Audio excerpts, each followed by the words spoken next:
Come Holy Spirit, we need you right now sa mga pong ilikod upang makapagbahagi ng mabuting balita. Isang mapagpalang araw po ng Biyernes, Marso 26, taong 2021, Police Senior Master Sergeant Brother Aldimones mula po sa Ilalim ng Bandila ng Piligsang Puso Catholic Charismatic Ministry. At sa tulong po ng panalangin ng mahal na ina ng Birhen ng Guadalupe, nais pong magbahagi. Ang mabuting balita po ngayon na hinango natin kay San Juan Kabanata 10, talata 31 hanggang 42.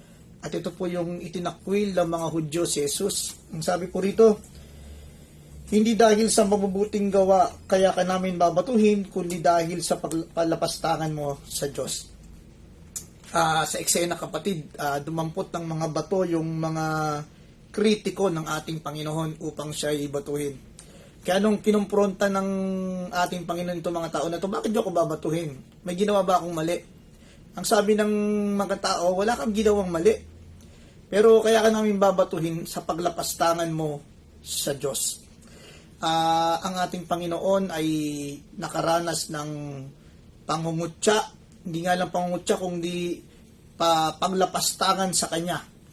Pero in return, hindi siya nag-retaliate because sinagot niya ito ng action. Sabi niya, ano bang nagawa kong mali? Ang sabi ng tugon ng mga hindi dahil sa mabubuting gawa kaya ka namin babatuhin, kundi dahil sa paglapastangan mo sa ating Diyos. Ibig sabihin, itong mga tao na ito, na-acknowledge nila yung mabubuting ginagawa ng ating Panginoon. Apply natin sa buhay pananampalataya. Kung ikaw kapatid ay gumagawa ng mabuti, huwag kang mag-expect na lahat ng mga tao ay pupunahin ka ng kabutihan. Huwag kang mag-expect na lahat sila ay sasaludo sa iyo at makakaranas ka ng papuri. Ang iba dyan ay katulad ng dinanas ng ating Panginoon. Despite ng kanyang kabutihan, hinanapan pa rin siya ng butas. Ang sabi sa kanya, nilalapastangan mo ang Diyos. Kaya kung ikaw ngayon ay dumadanas ng pangungutya, paghatak sa iyo pababa, o pagsaksak sa iyo sa likod, may mga tao talaga na walang inisip kung hindi ibagsak ang kapwa niya. Siguro magandang panalangin natin sa unang puntos natin na, Lord, kung ikaw nga na Diyos na ay hinanapan ng butas bagamat gumagawa ka ng tama, kami rin po ay bigyan mo kami ng pusong mapag-unawa upang nang sa ganun mas maintindihan namin na may mga tao talagang nais ibagsak ang iyong mga lingkod. Yun po yung unang puntos. Sa ikalawang puntos na nakita natin, ang sabi dito, kung hindi ko ginawa ang mga pinagagawa sa akin ng Ama, huwag niyo akong paniwalaan. Ibig sabihin dito, ang Diyos natin ay talagang followers of God. Sinusunod niya yung mga utos ng Amang nasa langit at hindi siya lumalabag dito. Siguro, ito yung magandang puntos na pagbulahin natin. Sa second point na nakita natin, ang ating Panginoong Jesucristo ay sumusunod at tumutupad sa kautusan ng Amang nasa langit. Siguro, ito yung second prayer natin. Lord, tulungan mo kaming makasunod sa mga utos ng Amang nasa langit. Kasi alam namin na pag sumunod kami sa utos ng Amang nasa langit, nakatitiyak kami ng buhay na walang gan. And that is ang third point na nakita natin sa gospel na ito, na kung saan ay maraming lumapit sa ating Panginoon dahil sa maganda niyang ginawa. Magandang ginawa at magandang sinabi. At ang tugon naman ng mga tao, at dooy maraming sumampalataya kay Jesus.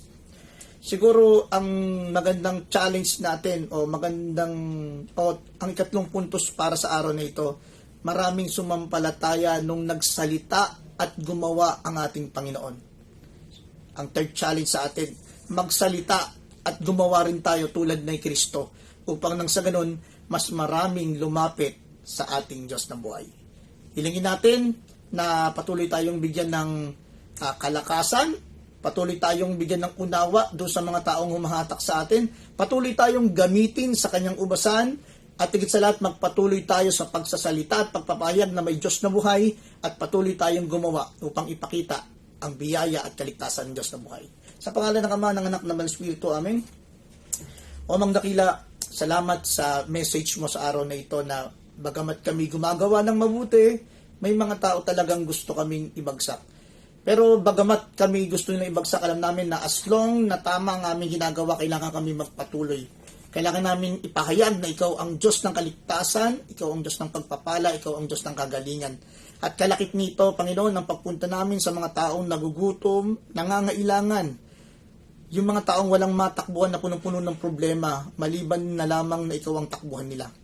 Panginoon, kami nakakaranas ng takot at paulit-ulit namin itong sinasabi sa aming sarili na ina-admit namin. Pero alam namin na ikaw ang Diyos ng kalakasan, ng katatagan ng patnubay, at higit sa lahat, Diyos na magpo-protection sa amin. Shield our family. Bantayan mo, Panginoon, ang tao na makakarinig ng salita mo sa araw na ito. Gabayan mo siya, bantayan ng kanyang pamilya, patnubayan, bigyan ng pinansyal na pangangailangan, at higit sa lahat, patuloy na kasiyahan sa kanyang ginagawa. Sinusuko na po namin ang lahat ng ito sa matamis na pangalan ng aming Panginoon Kristo na nabubuhay noon magpakailanman, magpasawalang siya nawa. Sa pangalan ng Ama, ng Anak, ng Banal Espiritu. Amen. Bago po ako shoutout nga po pala kay Ate Dayan Vergara, yung aking pinsan. At sa mga kamag-anak namin dyan sa Bangar, La Union. Magamat pasensya na kayo, hindi pa po kami nakakapasyal dyan. Sila daddy lang. Mones Vergara family. Ganun na rin po ang buong Padolina family. Diyan naman sa Papaya, Nueva Ecija. Mula dito sa Makati City Police Station, patuloy na bumabati. Just hold the line. Nawakan natin lagi ang salita ng Diyos. God bless.